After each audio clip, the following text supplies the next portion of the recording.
I had is, oh, got it. Awesome.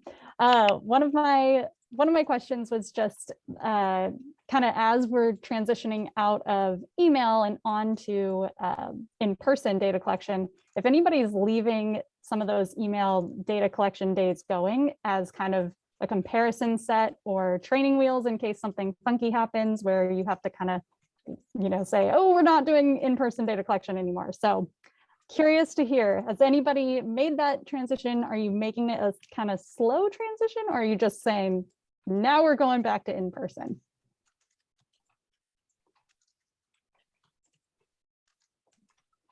And Beth, if you want to jump in, you can. I know that Gretchen at SMM, you guys have also dealt with that transition. Rachel at MIA, you're thinking about that as well. So please, anyone, Beth, you can start us off if you want, but if anyone else wants to jump in, please feel free. Yeah, this is Gretchen over at the Science Museum of Minnesota. We opted to just do kind of like a cold turkey swap. One of the reasons was we were worried about double sampling.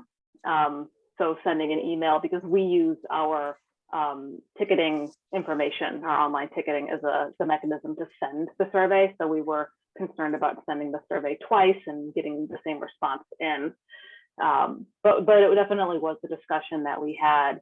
And I think we opted to message it and communicate it internally as we're transitioning, and so the numbers might look a little different because the sampling methods are different. Yeah, that makes a lot of sense. I think that's similar. I know Beth is driving, so that's pretty similar to what Beth was saying too. Anybody else do that transition? Yours now, Lauren. Oh, of course, great. With the email question, email was a huge pain in the butt for us. We don't have like an automated CRM. I had to rely on another tool. It was being sent out once a week, several days later. And I tried to give a quick explanation at fewer responses from in-person. Beth is breaking up a little bit for me. I'm not sure if for anyone else, just so you know, Beth. I will throw in briefly from the Museum of Science that we also did like a cold turkey stop date, even though I think we could potentially have kept doing email for a little bit without double emailing, like Gretchen said. I think, and if this is something you're interested in doing, you can probably work it out by, making sure to like only email on certain days versus only doing in-person data collection on certain days. But, we did a cold turkey thing as well. And in addition, it was a short presentation to like our kind of small leadership group about it. But frankly, I didn't get as many questions as I was really expecting from them. They kind of were like, okay, sounds good. I don't know if that was others' experience, but yeah. And I remember this, and I know we talked to some of our senior leaders, but maybe not all of them, about potential differences in some of those scores because of the different samples, who was likely to be responding to the email method versus who was randomly sampled.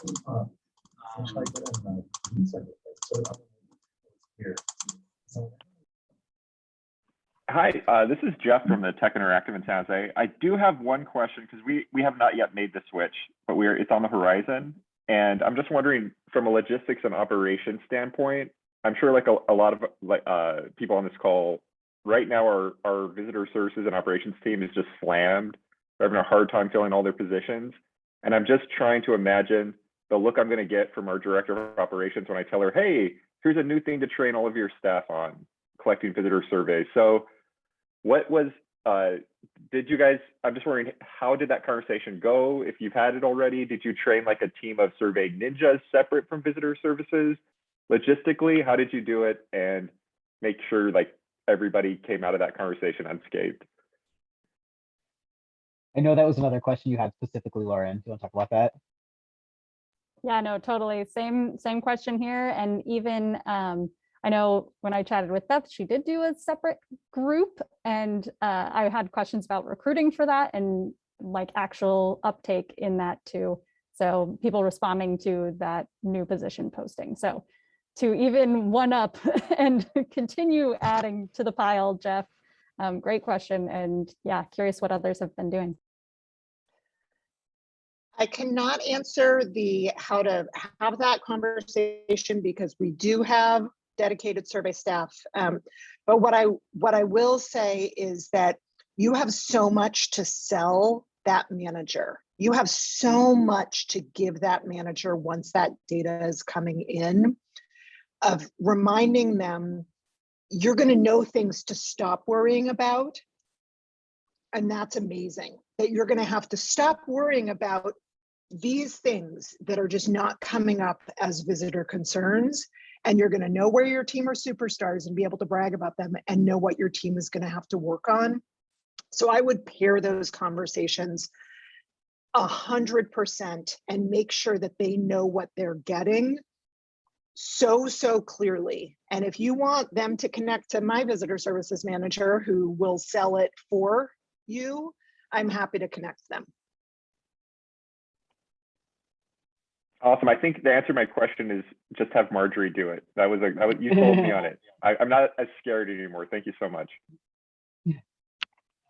I hope there's some awesome stuff coming in the chat. I don't want to, I'm like calling people out, but Shamila, I'm fascinated by this comment about that you had a core team train and you got some complaints from staff. I mean, I'd love to hear about how you worked through what sounds like a challenging situation there. Hi guys, I am in our theater right now because we flooded out, and this is the only space in the museum that does not require construction right now. So I'm a little dark right now. But yeah, so initially what we did was we trained 4 core team members that we knew would definitely do a good job and go above and beyond when it came to goals. However, what that ended up doing was they got really tired of being the only 4 people who was doing data collection very fast, no matter how much we told them that like, this was a special thing, you're getting paid a little bit extra to like do this thing. And eventually we stopped making our goals because they just didn't want to do it anymore. And we had to make sure that every single staff member was trained out of fairness, and we started rotating more. And that's what kind of got us closer to our monthly goals. We also use interns during the summer. Mm-hmm. Yeah, that's very real. Like, it's hard to talk about how challenging it can be sometimes, but yeah, good on you for kind of working that out. That's definitely something that other COVE sites have done in the past. And sometimes you say like, oh, this site trained every staff member, and people's eyes get really big, like, whoa, but it's absolutely a strategy you can use if that's feasible for you. Hi, this is Cecilia from Children's Discovery Museum in San Jose. I'm just curious if when people are transitioning back to in-person, which I don't anticipate us having the capacity to do for quite some time, but I'm just curious if you're changing the tool because there's a number of questions that are open-ended as you talked about in your introduction, that people are really writing a lot.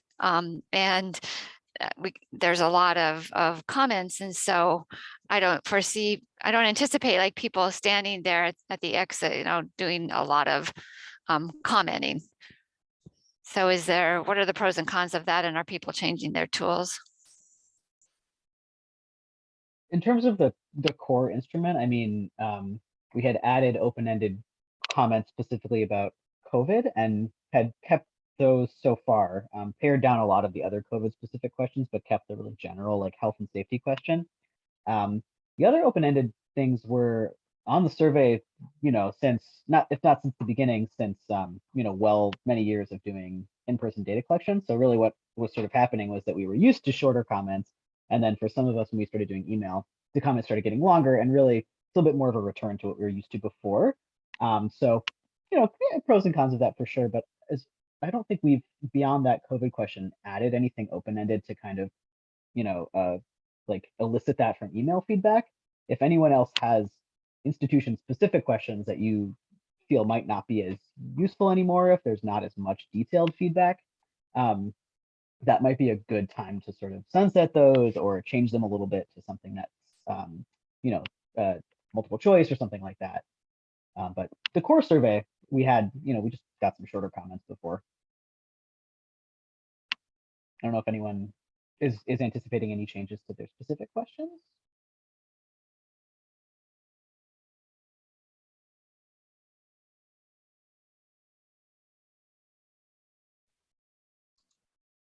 If not, I think there was a minute of crosstalk when Cecilia started.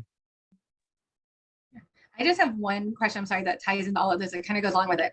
I want to state that we're actually looking to not do it in person anymore. We've been doing in person since we started back in the pandemic very quickly. We reopened our doors pretty quickly the summer, during the first summer of the pandemic. And we've been doing in person since, but we don't have hours anymore for staff to do this. We also have had a lot of staff leaving for full-time positions elsewhere, or even, we have a big hiring shortage around here, as I'm sure many of you do as well. And so they're leaving for other places that are even like Target, or those places that are now paying higher and giving benefits to part-time staff members. So we are, of course, actively hiring, but just don't have people coming in. So I wanted to see if anybody had been where they had to go back to email. We haven't done email yet, but I was thinking we might have to go to email. We do have a QR code up, but it doesn't garner a lot of responses, if any. So if anybody has done that or thinking about it, I'd love to hear that as well.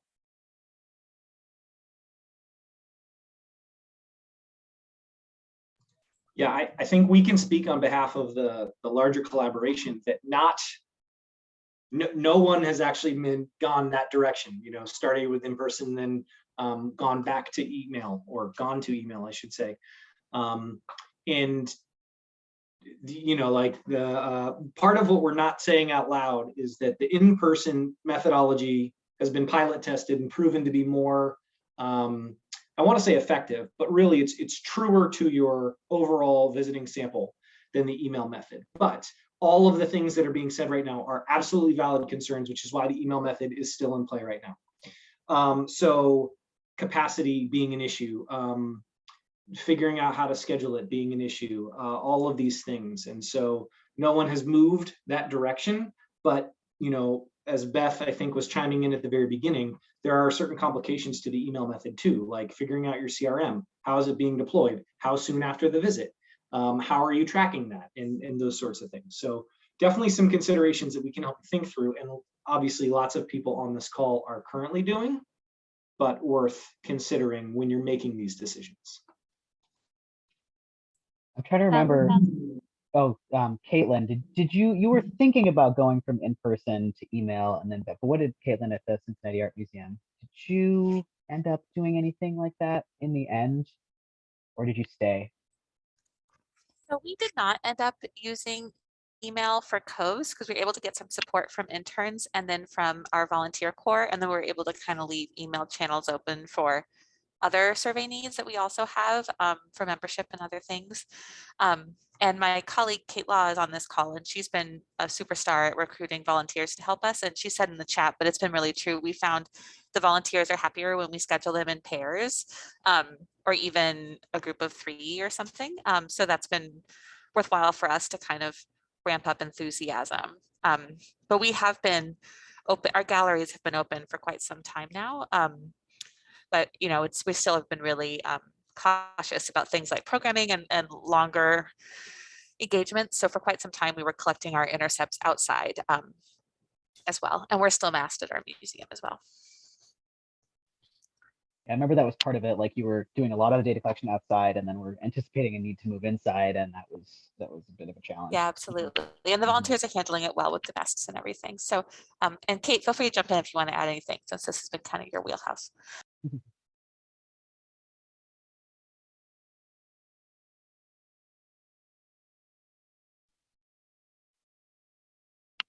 Lauren, were you about to jump in and say something else? I think you were going to add to that.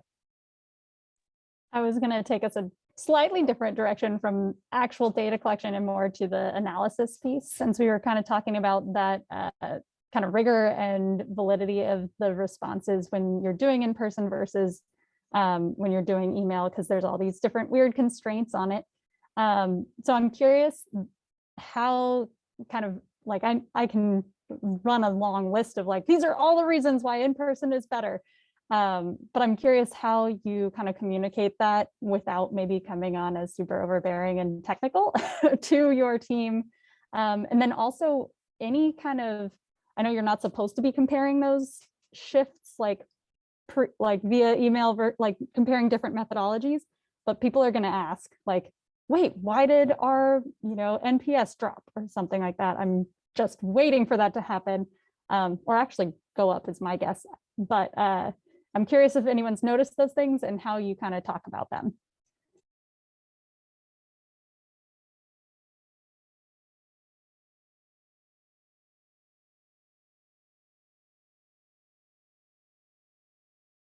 I'm loving the scheduling conversation going on the side too. Yes, me too. Awesome. It's like very detailed. Yes, it's hard to kind of keep both going at the same time, but I appreciate it, and I'm going to be deeply reading all of this on the side too. But yeah, any thoughts on kind of talking through the more analysis portion and differences, similarities, anything surprising come up once you shifted your methodology?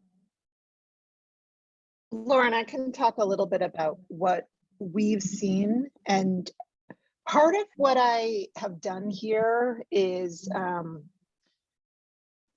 maybe let some of what I would love to geek out on, just like let that go a little bit, and decided that that wasn't a really important thing to have an extensive conversation organizationally about. That if we weren't also worrying about hiring and staffing and everything else, that I would want people to have a little more nuance, but that I just said, we're making the change and the numbers aren't going to be perfect. And I think it's best in the long run. I still want you to trust the old numbers, and I want you to trust the new numbers, and I want you to be okay. We did our transition August 1st, which maybe September 1st would have been better for many of us. Like, summer feels really different than fall. And so I probably could have gotten away with it a little bit more but we wanted to get a little bit of summer with in-person data collection. We had a really interesting thing, which I think is both visitor changes and methodology changes, where our organization has worked really hard, and pre-COVID, our percentages of visitors of color was greater than in the percentage that you would see in the Twin Cities, right? We were overachieving, quote unquote, in that area, right? And that went away with COVID. And part of that, I think, is real. And part of that was the data collection method. The folks who maybe have more device access, time, and longer relationships with the museum were who were more likely to respond. And I think that was a wider audience. I also think our audience has been getting back to more like what it had been pre-COVID. And I'm never going to be able to answer that question. And I'm just going to have to let it be a mystery for the ages. Nobody else actually cares. Well, Gretchen probably cares. Like, there's a couple people on my team who care and beyond my team, but it's a small number who are just going to have to live with that mystery for the ages. So what I would say is, don't let people perseverate on it. The data is good either way. Encourage them to trust the data. Encourage them, don't make huge comparisons, and live with a little mystery. That's been my solution. And I would just add to that. Oh, sorry, I'll be real quick, Rebecca. I would encourage you to check member proportions and versus non-member. Oftentimes your institution rigorously tracks attendance a given day or a given period. You can match that to the COVES sample. What we typically find is the email methodology attracts more members because they're flagged in their inbox. They're used to seeing your name when they're checking their email, things like that.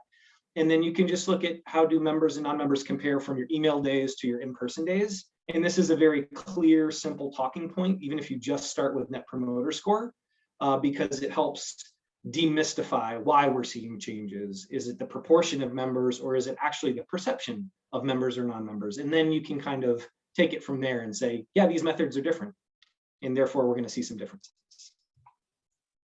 Kind of piggybacking off of what y'all have said, we had kind of a weird time. So like we're not ticketed entry, so we don't get emails. And any of you who might have been part of it, please give me your email in any capacity knows that sometimes people are very reticent to do so. So while we were doing a ticketed entry, it was still free, but we had, you know, an online reservation system. We were able to do post-visit email surveys and on the floor data collection. So we actually had this period of time where we had the regular COVES in person, though with a little bit different methodology, and then also post-visit email surveys. And what we found successful in terms of talking about it was that being very upfront about why it is. And we also didn't make them direct comparisons because the surveys weren't exactly the same. We did our own post-visit email survey, and then COVES was its own thing, but we reported them at the same time on occasion. Explaining that we have a much higher response rate with post-visit email surveys because of blah, blah, blah, blah, blah, blah, blah, right? You have more time and it's not directly as you're leaving and all this kind of stuff. And then also making sure that people are very aware and having lots of asterisks, you know, everywhere, you know, and all of the PowerPoints and everything, that the proportions of people and respondents that we're seeing from these post-visit email surveys do not reflect our typical visitor, and I don't reflect COVES in some ways. Age being a huge one. You know, we don't have a lot of post-visit email surveys from, you know, 45 plus. That's just not what we're seeing. And it was actually helpful to talk to other people, both in this community and others who are doing similar things, and be like, look, we're not the only ones. It's okay. Don't panic, you know, and you know, don't percolate too heavily on that. And then transitioning fully back to only in-person COVES, because we no longer have an online you know, registration process. There's no tickets at all anymore unless you're going to a movie. Now we're transitioning back, and so now it's a little bit back to normal. So we've kind of had both at the same time, and like the biggest points, exactly what Marjorie said, just like being upfront. We're not the only ones. It's okay. Here's what we know, and it's okay to know these things in these ways. It's not wrong, but it's just a different perspective. Let's look at a lens, you know, has been really helpful in trying to make sure that everybody's relaxed, that we have good data, that we're learning stuff and it's great. And then also allowing the flexibility to change over time. So hopefully that's helpful. I also Super. definitely let go of, Beth, you talk. I was just saying, I don't have anyone, nobody's scrutinizing my data at all.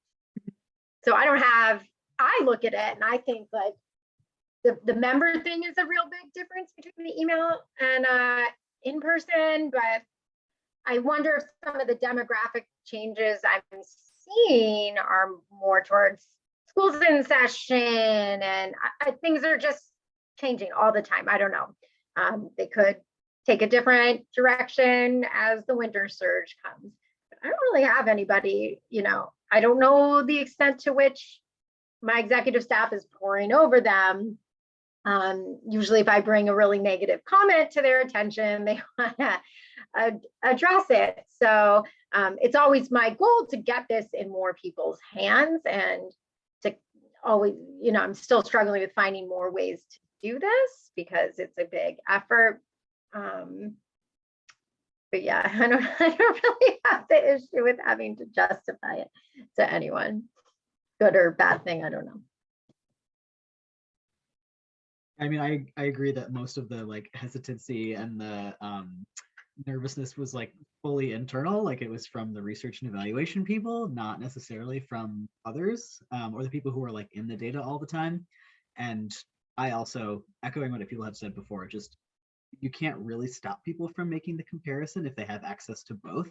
So instead of trying to say like, you can't compare, they're fully not, you know, valid, to say like, yeah, you can compare, just understand about how and why they were different in some ways that we know and some ways that we don't know.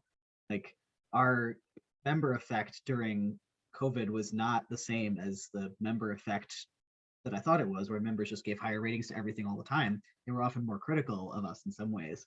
And so it wasn't always predictable anymore, you know, what having a higher proportion of members in your sample might be doing. So there was a lot about last year that was last year, right? Like you know, the most intense reopening period right after the pandemic started. That was just so different and so strange for a lot of us. Although having heard folks from St. Louis Science Center talk about it before, maybe not for you guys, but a lot of other ways that things were very, very different.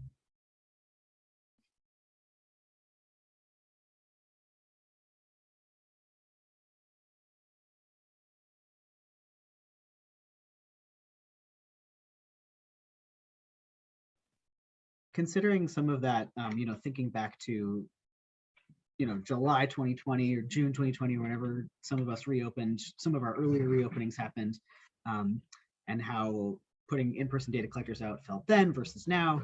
Lauren, you'd had a question about supporting people who are like frontline, kind of still going out there. Like, it's still a pandemic, we're still masked, there's still risks, like cases are going up. Like, you know, does anyone have plans to, or like cutoffs where you would stop if caseloads got too high, or is it all following the state? Or, you know, if people are staying out there, how are you kind of supporting folks who are out there collecting data frontline?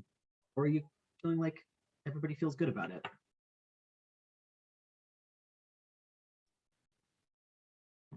I can pop in that in LA County, we've never gotten rid of our indoor mask mandate. So, you know, California is reimposing it. It's no different for us. We also now have a vaccination requirement for visitors. That's from the city of Los Angeles.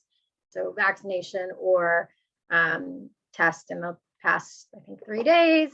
So it's probably a little bit of different context, as I don't see our policies are going to rapidly shift anytime. And so I brought my new team of 4, well, 1 returning and 3 new data collectors on board during COVID. So they, you know, were applying in August, September. So I think they sort of knew what they were getting into.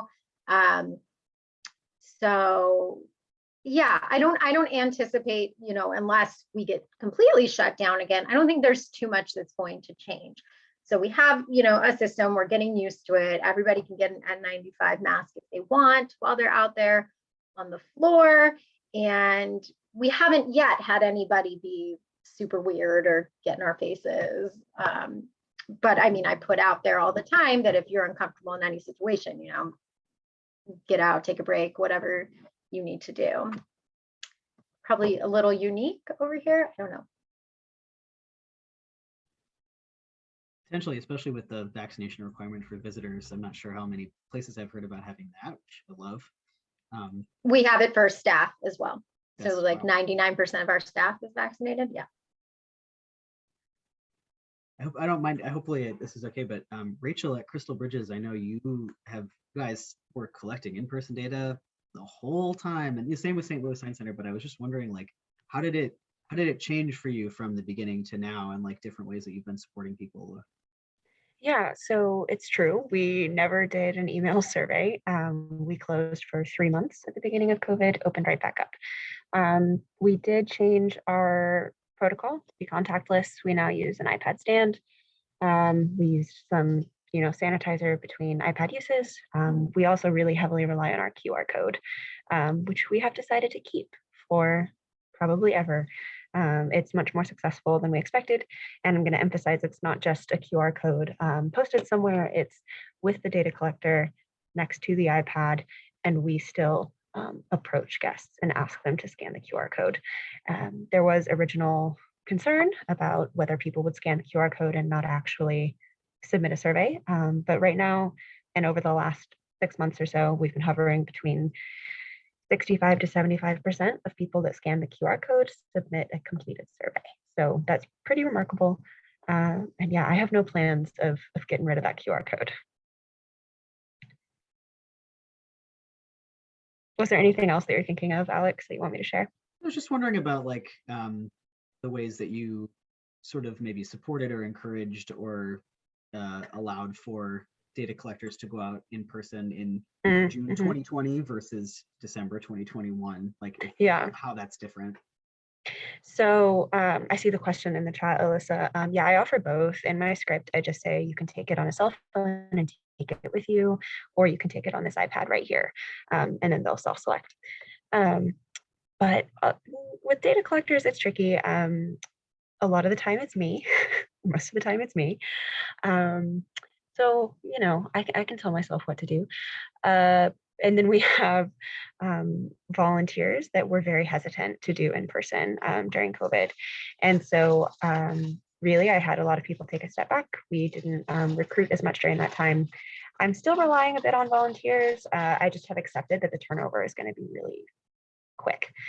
So I do volunteer training sessions every few months, and then they'll be, you know, they'll work with me for a few months and then move on. And that's fine. We're actually in the process of hiring a part-time data collector right now. We haven't had one on staff, but we have used interns. So really, I didn't have any issue with the data collectors I've been working with from, you know, a year ago to now, anything like that. Oh, another question. So the QR code, yes, it's manned 100% of the time. We do not have it out if we are not collecting data. So it's really just an option instead of the iPad. And most of the time it is me, so staff, but we are working with some volunteers. And so I train them as well to stand out there. But yes, we don't leave it out. If I could just piggyback, because I feel like we're doing the same thing. I feel like the things you're saying, I'm like, yeah, that's the same. Yeah. Is that we've worked really closely with our security and our guest services team, because it's either me or Lisa. That's all we got. And so we've encouraged safety within our data collecting process by working with other team members, making sure that we have a radio when we're on the floor, you know, making sure that we're visible within guest services. How can we help support them with mask compliance? Because that's been an issue. You know, how can we support each other and then also support the team at whole? And it has been really positive. I've definitely noticed there's a mood uptick when we come down to the floor to do data collection. And so I don't know if that helps with the safety question, but like making sure that like there is a broader team, and hopefully you can build some good rapport there to help each other. I know that the security people love it when I really get on people's cases for wearing masks, because they don't have to do it. So yeah. I love that. Everybody helping each other out on the floor with those situations. I am interested in this, like, I know it's kind of more nitty gritty about in-person data collection, but I'm kind of interested in the differences that we've seen in the QR code usage. And, you know, just to Jeff's point again, like there are a few sites, one or two, that have tried to like have an unstaffed kind of QR kiosk type thing out. I think Karen, you mentioned that. I think at the Mayborn they have one as well. You get very, very few surveys. So even if data reliability aside, you just don't really get much, which isn't too surprising. But I'm sort of like Gretchen, you saying that you have the QR code as a backup to offer. No one's really taken us up on it. We feel the same thing at the Museum of Science. Like it's kind of there, but people vastly kind of choose the iPad. And I sometimes try to like, you know, mostly offer or like kind of prioritize the iPad over the QR code. But Rachel, I hope you don't mind, like, since you seem to be having so much success with it, do you find that people will do they try to go to the QR code like over the iPad and say like, oh, can I just scan the QR and leave? Or do you try to like keep them on site in any way, or do you just kind of like let them go? Yeah, so QR code is just far and away more popular. The last few days I've collected, I don't know, 30 surveys and not one was on the iPad. They've all been QR code.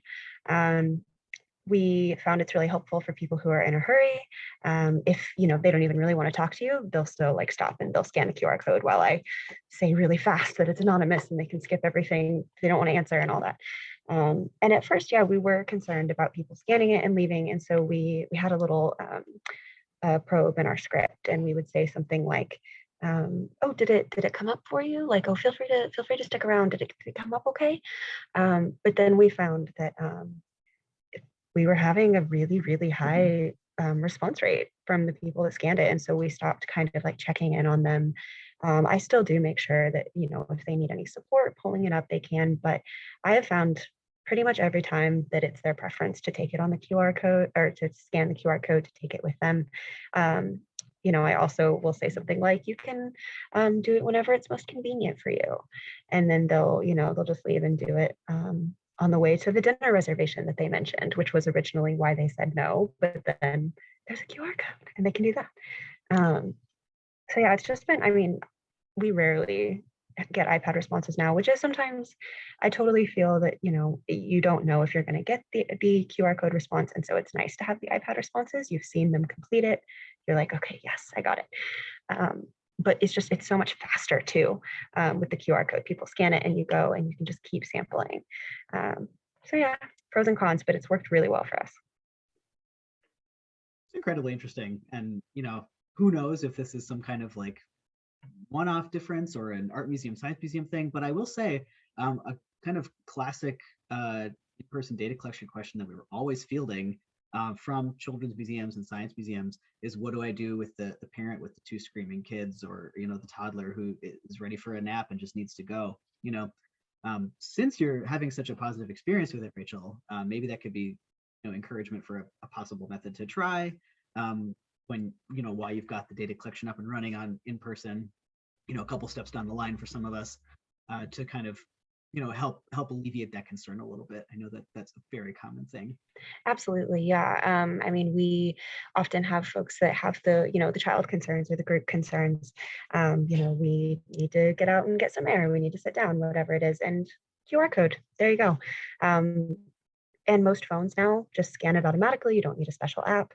And most people have a smartphone, so it tends to be a really good option for people, and far and away more popular than iPads for us.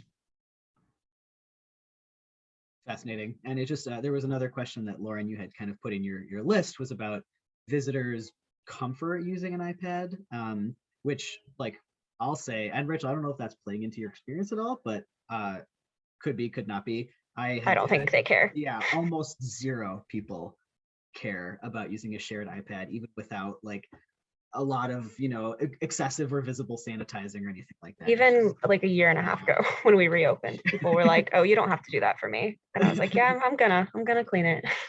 At NMOS, I was very surprised by how many people were very happy to grab it, to touch it, and had very, very few people have concerns about that. I don't know if anyone has had a different experience. I mean, just with the demographics kind of at our museum, I would expect if anybody had an issue, it would be in a place like Boston or something, where you have a bunch of overeducated medical field type people and highly restrictive kind of COVID area, and we didn't see it. I had a different question. We also didn't see any any worry about using iPads. I've done quite a few studies that use them besides COVES. But so one of my other questions is, as we are doing this big shift where some people are moving back to in-person and some people are moving, sticking around on the email, some people are doing QR, what are you guys thinking with just the whole problem of our group is shifting? Like, some of our group is doing one thing, some of our group's doing the other thing.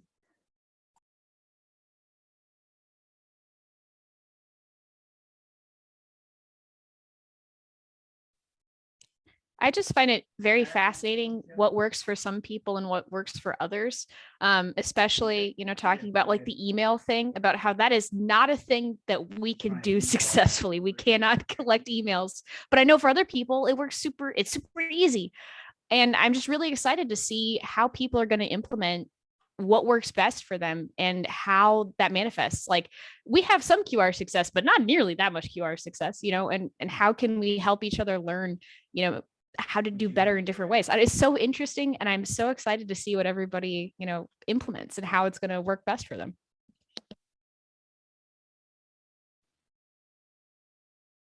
I would love to hear, yeah, I think that's a great point, Rebecca. And I would love to hear how other people are thinking about how you might contextualize yourself, like in the context of the full group. I had an interesting experience when trying to look for our Aztec presentation. I was trying to look at the aggregate data and say, okay, like, what do we see? What are some trends?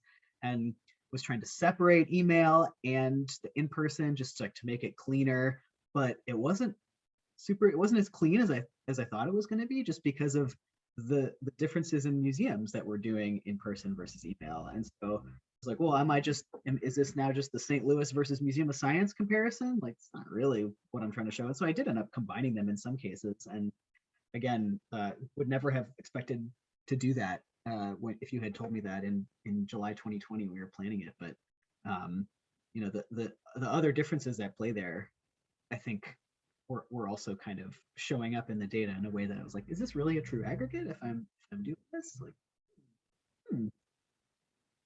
there is a bigger pool for email, like, because more surveys, and it was more institutions who were doing it. So maybe comparing within the email method will be a little, you know, you'll have more going on there, more variety and more surveys. So something, but I don't want to leave out those who have only been, since that's like what we've been doing for COVES for years.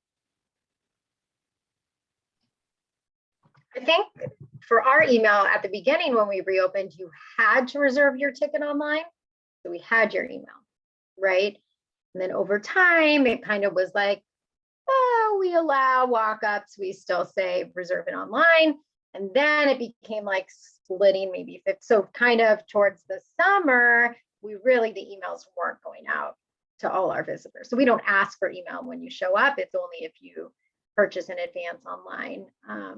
So that kind of also was another reason why I said we're not going to continue with the email. So I think that's another complication, maybe how that's changed over time, who the emails are getting to. Yeah, challenge. That was a big thing for us as well. Like, we're not sending it to everyone anymore. So yep.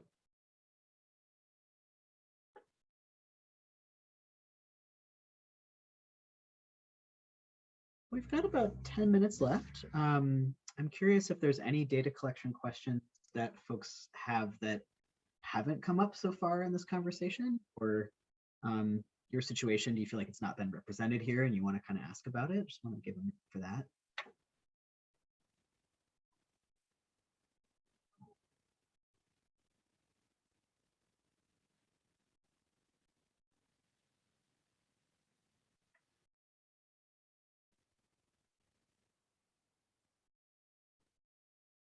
Well, that's good. If not, I mean, glad to hear we've been answering most of the questions.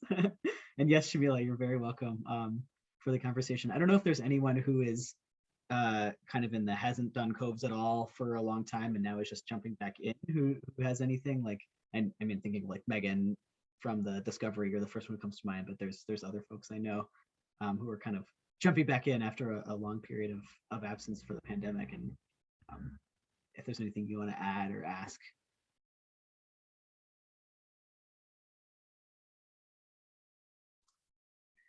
Hey, I really don't have any questions. You guys did a great job. I really liked listening in on everyone's experience, and we're just excited to be back. I guess my big challenge that I'm looking at is how, continuing to work on communicating the results and utilizing them to the best with our own internal team. And everyone seems so saturated with workload and everything right now. So that's what I'm kind of thinking about, is optimizing like the use of it for our internal stuff. So, but thank you for hosting the webinar. Yeah. I just want to answer Alyssa's question out loud here about lead time for switching. So if you're thinking about switching, whether that's from email to in-person, or if you need to kind of do a switch back for any reason, maybe like a week. It's really not too much work on our end. We just need to make sure you have the correct link that says, method equals the correct one. For in-person, there's some more tools that you use to collect the data. Like there's the demographics form that you fill out with, like, for people who refuse the survey, just quickly, like how big was the group, who said no, and that kind of thing, as well as the tracking spreadsheet.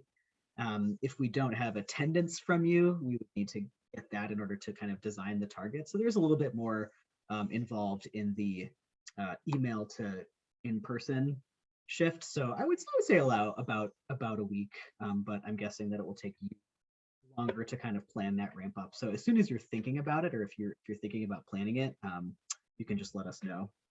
But we can probably Oh, sure. And Beth is sharing about the refusal demographic data. I think it would be probably great to kind of do some of that, return to that analysis and look at it. That could be something we maybe add to either another webinar or a blog post or something like that. Sarah, we should think about that, turning to that refusal data back up along with this data collection conversation. We've typically analyzed it on like a site-by-site basis, kind of when people need it or like periodically for folks. So looking at it more broadly, interesting.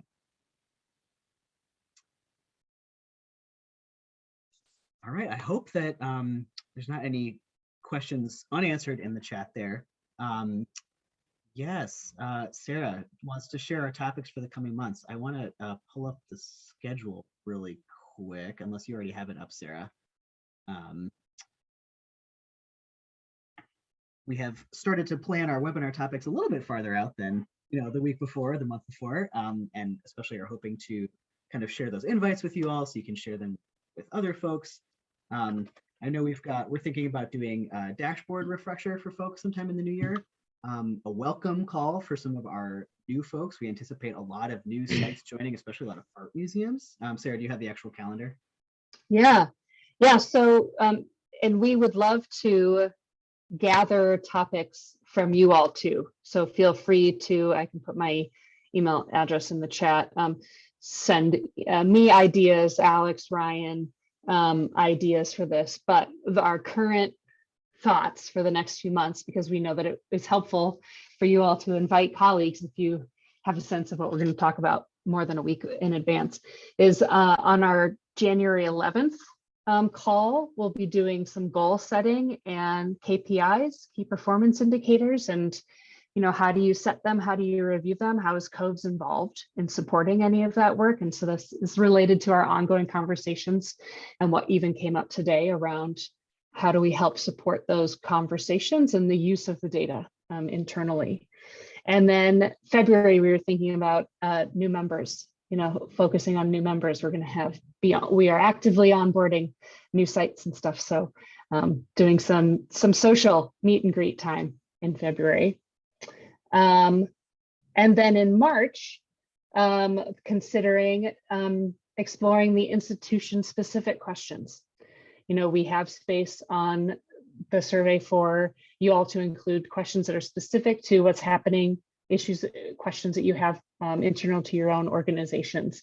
And so we'd love to have a big conversation around like, what are the questions that you ask and why, and how have you grappled with what you're going to fill that limited space with, because we know that's an ongoing big conversation. We just love to explore all of that with all of you, just to understand like what are the pros and cons of different things.